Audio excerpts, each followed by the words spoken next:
آقای ترش، شما در تاریخ 10/11 به نمایندگی سایپا چینیکا مراجعه داشتین، درسته؟ خواهش میکنم. آیا در این مراجعه تمامی مشکلات خودروی شما برطرف شد؟ نه هنوز.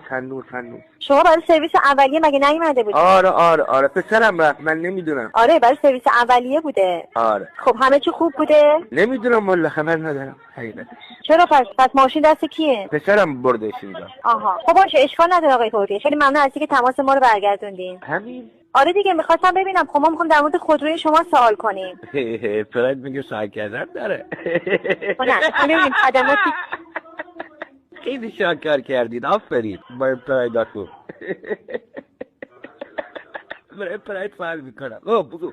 الو. بله بفرمایید آقای توری. بله. میخواستم ببینم آقای توری دلش خبر کردید فعال میکنید.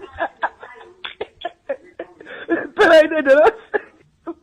بابا یه مملکت تو فیلم و ما هم وارد فیلم شدیم، پراید خریدیم. آقای توری بله. خدماتی که ارائه شده راضی بودیم یا نه؟ بابا یه خبر کردید، خدمات بکنم. باشه اشکال نداره، پس مشخص کاملا کرد.